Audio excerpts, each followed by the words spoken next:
He has sent me to call you, so come with me that you may both be happy together after all. For now at last the desire of your heart has been fulfilled. Your husband is come home to find both wife and son alive and well, and to take his revenge in his own house on the suitors who behaved so badly to him."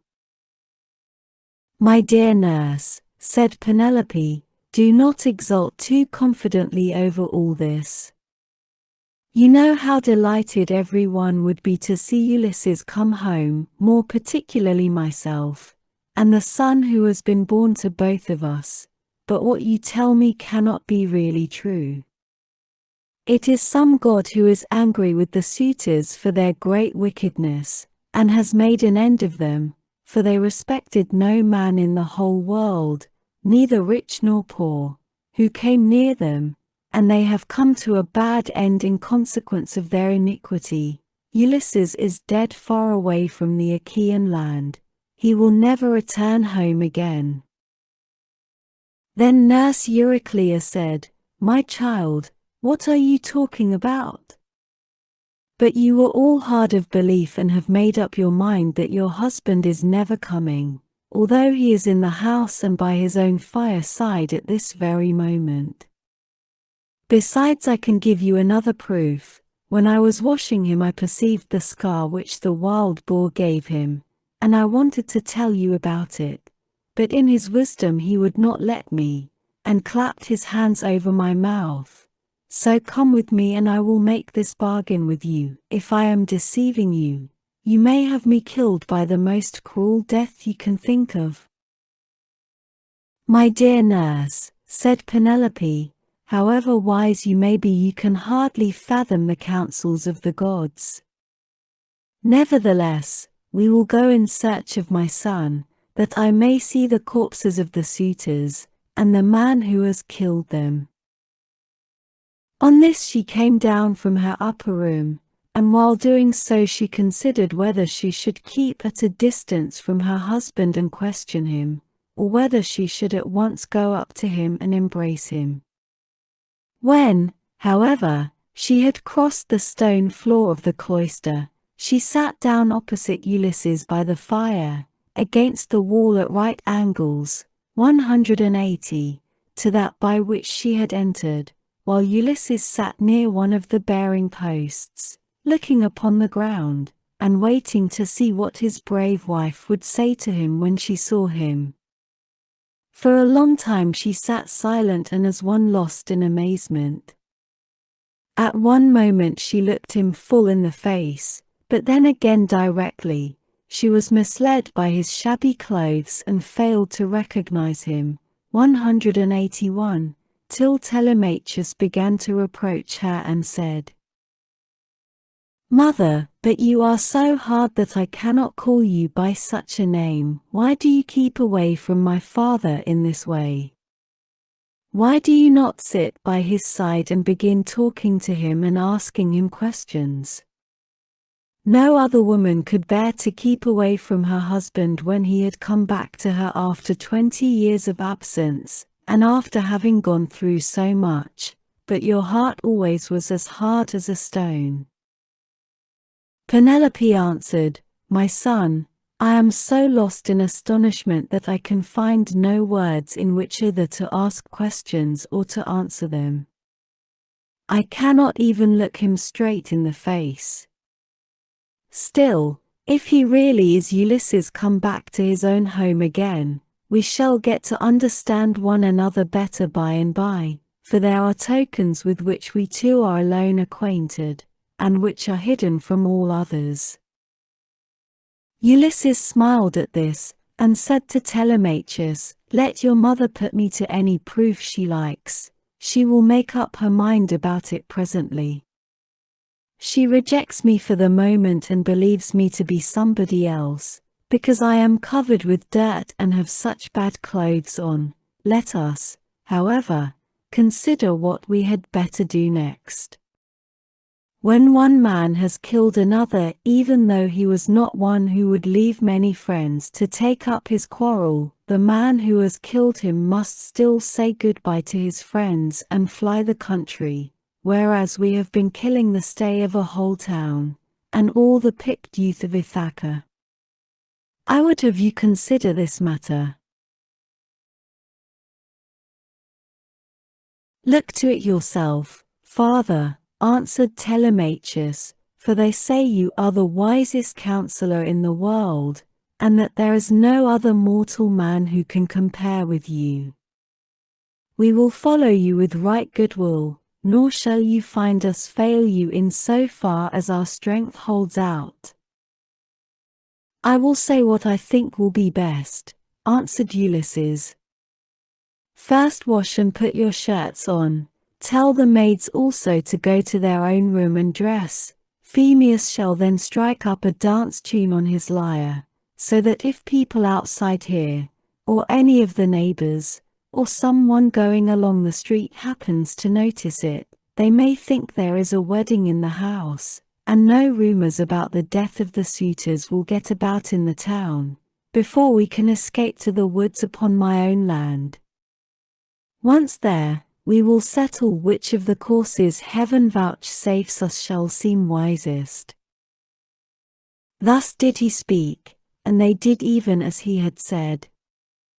First they washed and put their shirts on, while the women got ready.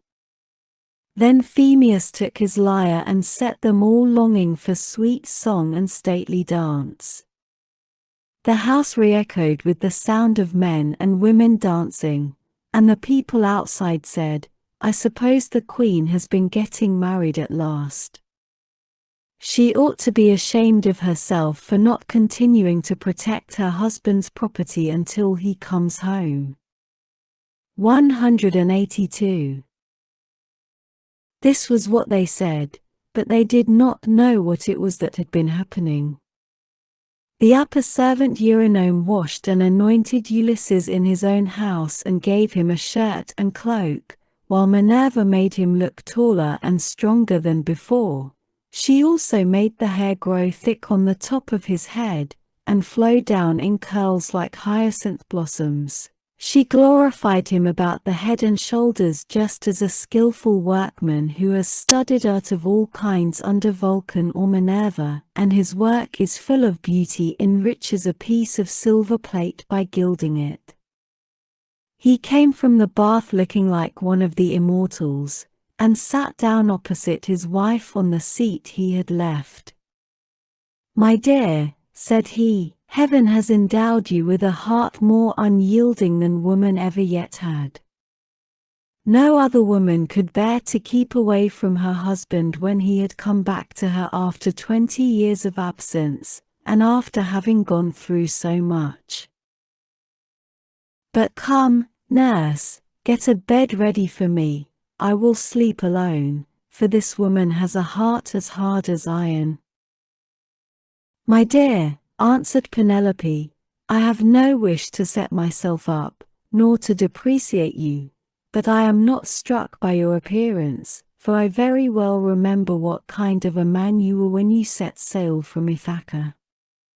Nevertheless, Euryclea, take his bed outside the bedchamber that he himself built. Bring the bed outside this room, and put bedding upon it with fleeces, good coverlets, and blankets. She said this to try him, but Ulysses was very angry and said, Wife, I am much displeased at what you have just been saying. Who has been taking my bed from the place in which I left it? He must have found it a hard task, no matter how skilled a workman he was, unless some god came and helped him to shift it. There is no man living, however strong and in his prime, who could move it from its place, for it is a marvelous curiosity which I made with my very own hands. There was a young olive growing within the precincts of the house, in full vigor, and about as thick as a bearing post. I built my room round this with strong walls of stone and a roof to cover them, and I made the doors strong and well-fitting. Then I cut off the top boughs of the olive tree and left the stump standing. This I dressed roughly from the root upwards and then worked with carpenter's tools well and skillfully, straightening my work by drawing a line on the wood, and making it into a bed prop. I then bored a hole down the middle, and made it the center post of my bed, at which I worked till I had finished it, inlaying it with gold and silver. After this I stretched a hide of crimson leather from one side of it to the other. So you see I know all about it, and I desire to learn whether it is still there, or whether anyone has been removing it by cutting down the olive tree at its roots. When she heard the sure proofs Ulysses now gave her, she fairly broke down. She flew weeping to his side, flung her arms about his neck, and kissed him. "Do not be angry with me, Ulysses," she cried, "you, who are the wisest of mankind. We have suffered, both of us. Heaven has denied us the happiness of spending our youth, and of growing old, together. Do not then be aggrieved or take it amiss that I did not embrace you thus as soon as I saw you. I have been shuddering all the time through fear that someone might come here and deceive me with a lying story, for there are many very wicked people going about. Jove's daughter Helen would never have yielded herself to a man from a foreign country, if she had known that the sons of Achaeans would come after her and bring her back. Heaven put it in her heart to do wrong, and she gave no thought to that sin, which has been the source of all our sorrows.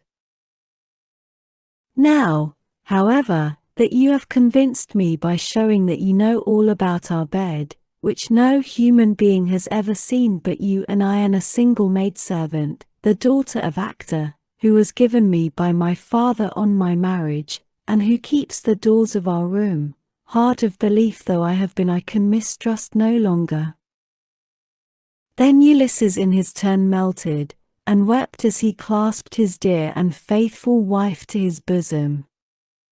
As the sight of land is welcome to men who are swimming towards the shore, when Neptune has wrecked their ship with the fury of his winds and waves, a few alone reach the land, and these, covered with brine, are thankful when they find themselves on firm ground and out of danger. Even so was her husband welcome to her as she looked upon him, and she could not tear her two fair arms from about his neck.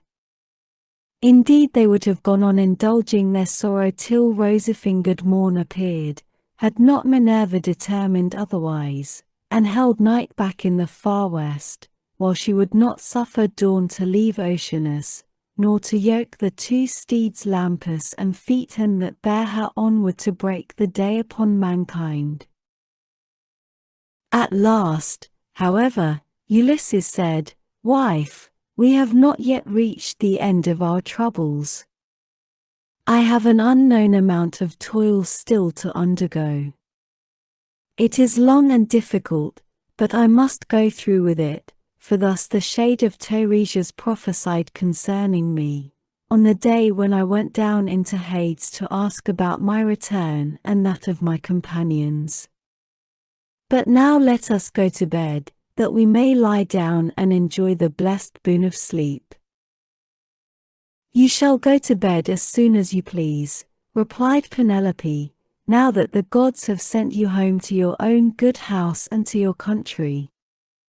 But as heaven has put it in your mind to speak of it, tell me about the task that lies before you. I shall have to hear about it later, so it is better that I should be told at once."